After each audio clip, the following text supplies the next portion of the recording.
The pre-dawn tranquility of the quiet suburban street was shattered by a percussive thump against the front door, followed immediately by the splintering crash of wood.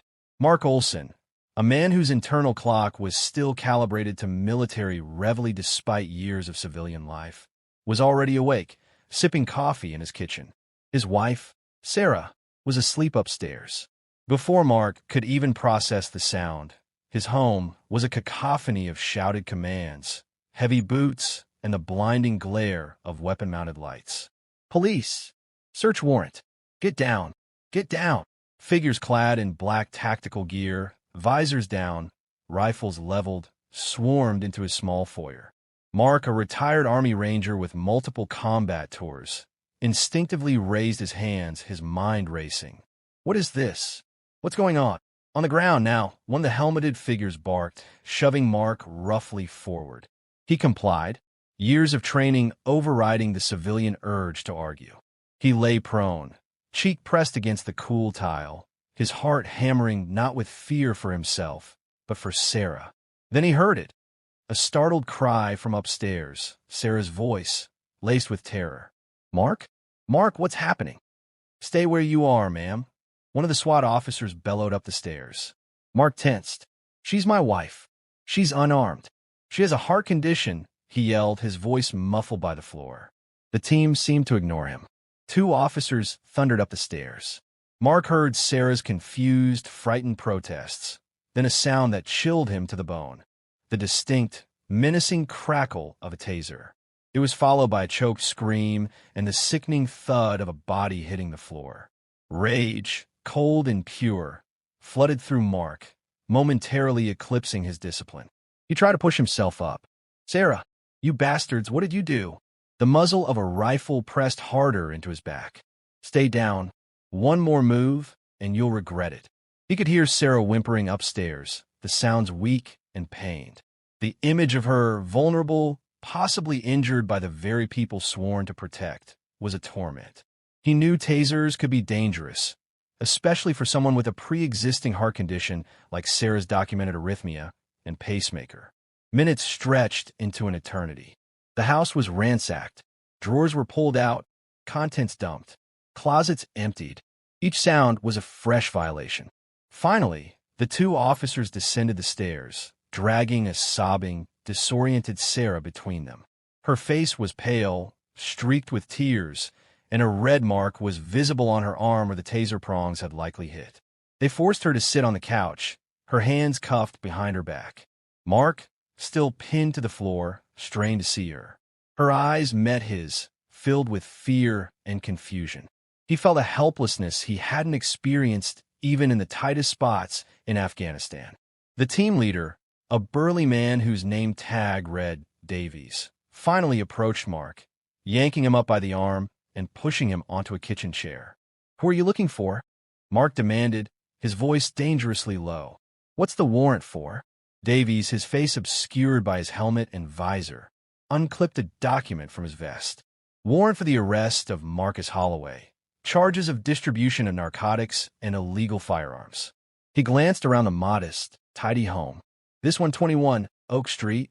Mark stared at him, a knot of ice forming in his stomach. This is 121 Oak Lane. Oak Street is 2 blocks over. Holloway? I've never heard of him.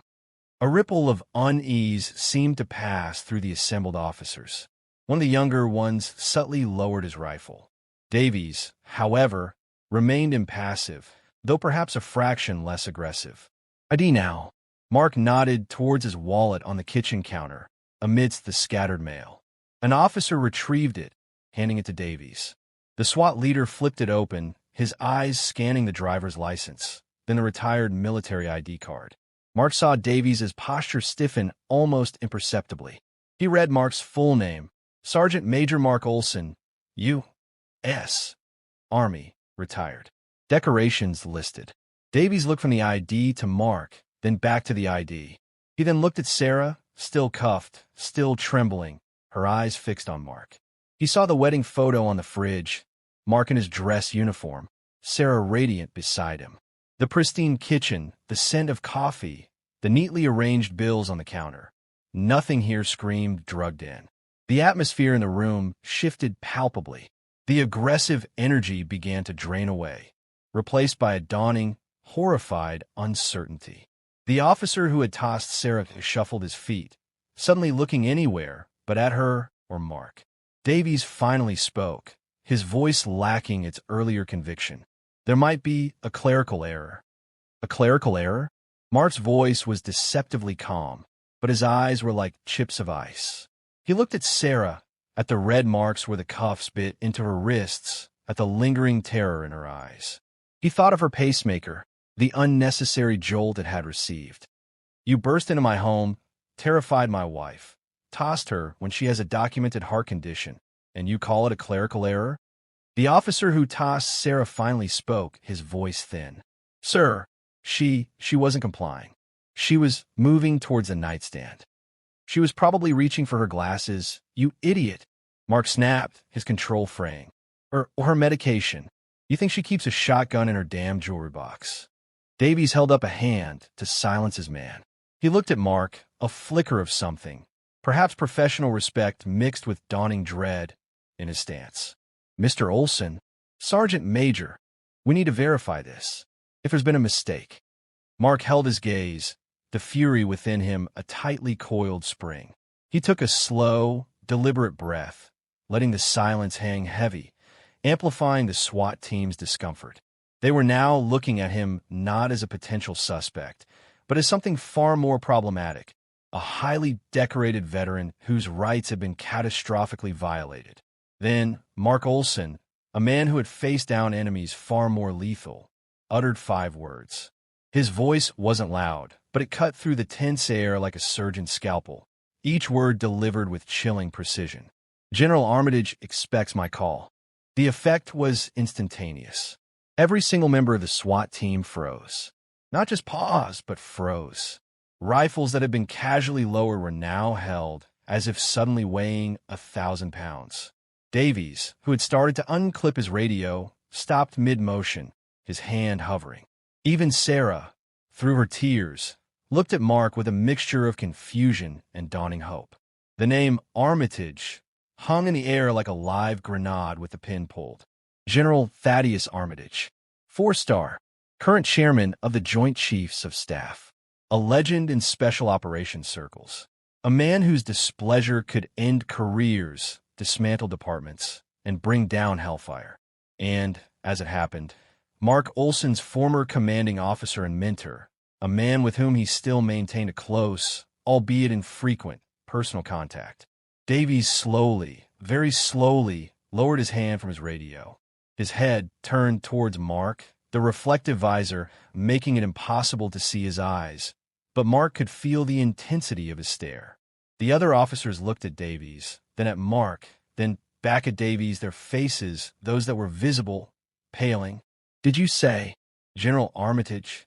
Davies's voice was barely a whisper, stripped of all authority. The chairman of the Joint Chiefs, Mark confirmed, his tone flat. Then I go way back. He knows about Sarah's heart. He knows where I live. He also knows I wouldn't be involved in anything remotely resembling what your warrant alleges.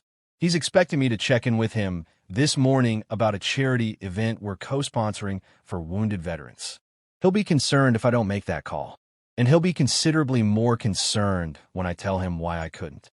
The silence that followed was absolute, broken only by Sarah's quiet sniffles. The officer who had tossed her looked like he was about to be physically ill. Davies finally found his voice, now laced with a desperate urgency. Medic! Get a medic in here for Mrs. Olson now. Check her vitals. Someone uncuff her, gently. He turned back to Mark, his helmet suddenly feeling like a cage. Sergeant Major Olson, sir, there has been a terrible, terrible mistake. Mark simply stared at him. You think? The next hour was a blur of frantic activity, starkly different from the earlier aggressive invasion. Paramedics arrived, their demeanor professional and concerned as they attended to Sarah, checking her heart rate, her blood pressure, and the taser marks. She was shaken, but, thankfully, seemed physically stable, though they recommended a hospital checkup for her pacemaker. Meanwhile, Captain Davies was on his radio, then his phone, his voice hushed but urgent. The name Armitage was likely being relayed up a terrified chain of command. The SWAT team, divested of their aggressive posture, now looked like chastened schoolboys, avoiding eye contact with Mark, occasionally casting worried glances at Sarah. An ambulance took Sarah to the hospital for observation, Mark by her side, holding her hand. Before he left, a visibly shaken police chief, hastily summoned, had arrived at the house, offering profuse apologies. Mark had listened, his face an unreadable mask. The fallout was immediate and severe. The warrant, it turned out, was based on flimsy, uncorroborated information from an unreliable informant, rushed through by an ambitious, careless detective eager to make a name for himself. The address discrepancy, Oak Lane versus Oak Street, was a fatal flaw that should have been caught by multiple people. It was a cascade of failures. Detective Miller, who had sworn out the affidavit, was suspended, then eventually fired after a blistering internal affairs investigation. Captain Davies, while cleared of direct culpability for the bad warrant, faced severe departmental sanctions for the operational conduct, particularly the premature tossing of Sarah without clear justification and the failure to de-escalate. His career was effectively over. The officer who deployed the taser was reassigned to desk duty indefinitely and faced retraining and possible civil litigation. The entire SWAT unit was stood down for a comprehensive review of tactics, warrant execution protocols, and de-escalation training.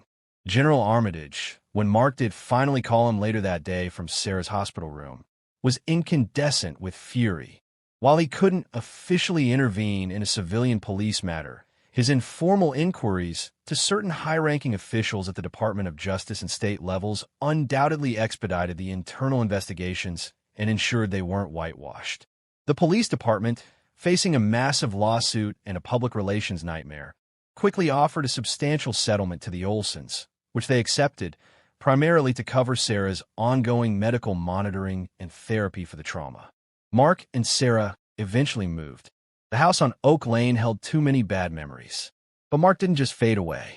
Leveraging the incident and his connections, including the quiet but firm backing of General Armitage, he became a vocal advocate for police reform, particularly concerning no-knock warrants and SWAT team accountability. He spoke at conferences, met with legislators, and shared his story, not for vengeance, but to prevent other innocent families from enduring what they had. The 5 words he'd spoken that morning hadn't just frozen a SWAT team. They'd set in motion a chain of events that exposed systemic flaws and, in a small way, contributed to a push for change. For Mark Olson, it was a different kind of battle, fought not with rifles on foreign soil, but with truth and resilience in the corridors of power and public opinion. And it was a battle he was determined to win for Sarah and for all the others who might one day find themselves on the wrong side of a door, facing down a clerical error with guns pointed at their faces. The memory of Sarah's scream, the crackle of the taser, would forever fuel his resolve. The system had failed them, but he wouldn't fail in his new mission.